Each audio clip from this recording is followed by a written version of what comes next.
You watch a D-ROK Expressions. It's time. So it's D-ROK Expressions, Beyond Affirmation. This is Sunday. To share some stories, self-reflection stories. So when I was younger, actually, my background is I practice Buddhism, chanting on my own Geikyo. I was raised that way and brought into life that way. So just like anybody else who's grown up into practice religion or something they've been brought up to, we were always taught to help and encourage others, plant seeds.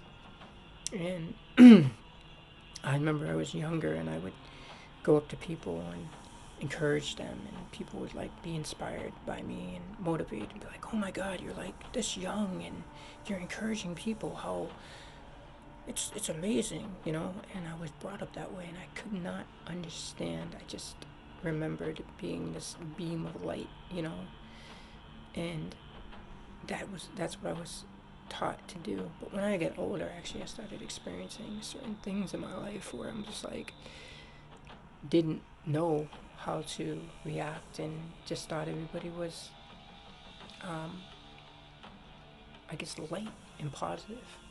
So when I experienced the different things in life, I saw the darker parts of life. People in lower life conditions than higher life conditions, I guess you could say. And then I started to understand of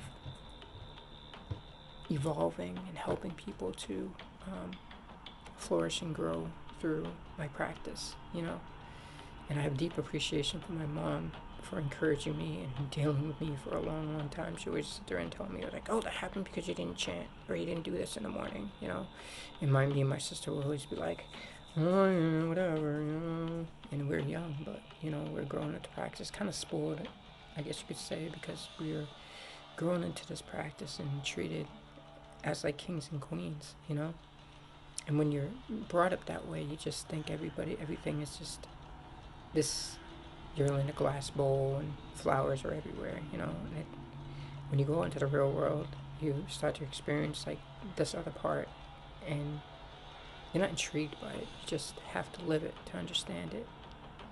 And I did that when I turned, in my 20s and stuff like that, after going through some rather crazy times, I guess you could say. A lot of my friends could tell you from the past. But my mom would always encourage my friends and encourage people and introduce them. And it was embarrassing sometimes, But then I started to understand the deeper meaning behind my practice and what she was trying to do. And to this day, I do the same thing to plant seeds. And I hope I inspire you and motivate you. And this is just one of my stories. Thank you. Peace. New wings and flies. Find your wings and fly.